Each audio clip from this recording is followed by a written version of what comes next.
আসসালামু আলাইকুম। সবাইকে স্বাগত জানিয়ে আমার আজকের পর্বটি শুরু করেছি।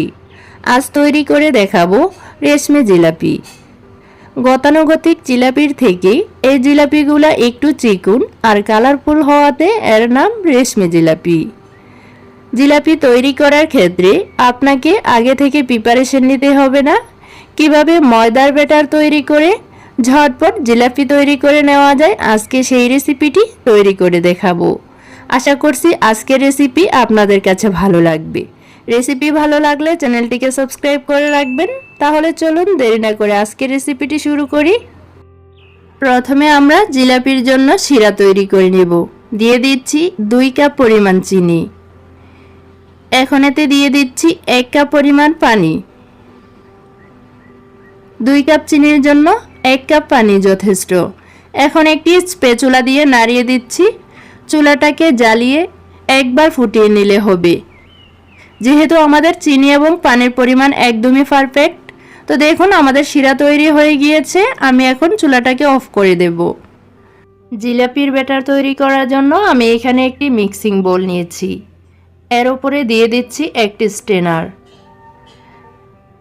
এখন এতে দিয়ে দেব 1 কাপ পরিমাণ ময়দা। দিয়ে দিচ্ছি 2 টেবিল চামচ পরিমাণ বেসন। বেসন আর ময়দাটাকে খুব ভালো করে চেলে নিতে হবে, কারণ অনেক সময় বেসন গুটলি বেঁধে থাকে। এখন একটু হুইস্কের সাহায্যে এই সবগুলো উপকরণ একসাথে মিক্স করে নিচ্ছি। দিয়ে দিচ্ছি 2 চিমটি পরিমাণ বেকিং সোডা। বেকিং পাউডার দিলে কিন্তু হবে না, বেকিং সোডাই দিতে হবে। এখন নর্মাল পানি দিয়ে খুব মসৃণ একটি ব্যাটার তৈরি করে নিতে হবে। তো দেখুন আমি কিভাবে ফেটে নিচ্ছি।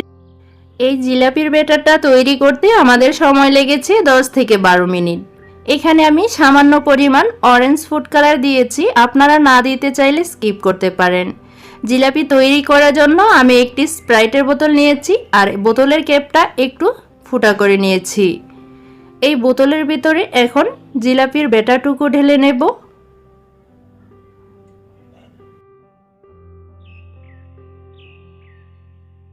চুলা আমি একটি ফ্রাই প্যান বসিয়ে এর মধ্যে দিয়ে দিচ্ছি পর্যাপ্ত পরিমাণ তেল।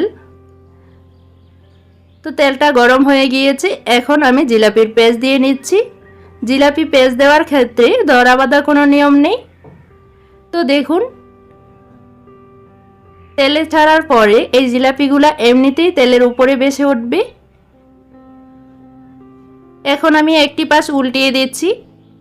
আর এই জিলাপিগুলা একটু ধৈর্য সহকারে ভেজে নিতে হবে। তো ক্রিস্পি করে যদি জিলাপি না ভাজেন তাহলে আপনার জিলাপি শিরায় দেওয়ার পর নেতিয়ে যাবে। তো আমি এই জিলাপিগুলা এখন সরাসরি শিরাতে দিয়ে দিচ্ছি তেল থেকে উঠিয়ে।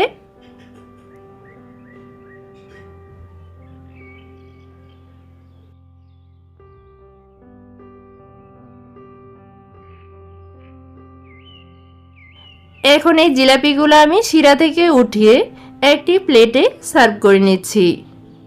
কিভাবে ময়দার ব্যাটার তৈরি করে জিলাপি তৈরি করা যায়, আমার আজকের এই ভিডিওটি দেখে যে কেউ তৈরি করে নিতে পারবেন। আশা করছি আমার আজকের এই সহজ রেসিপি আপনাদের কাজে আসবে। সবাই অনেক ভালো থাকবেন। আবারও দেখা হবে নতুন কোনো রেসিপির সঙ্গে। আল্লাহ হাফেজ।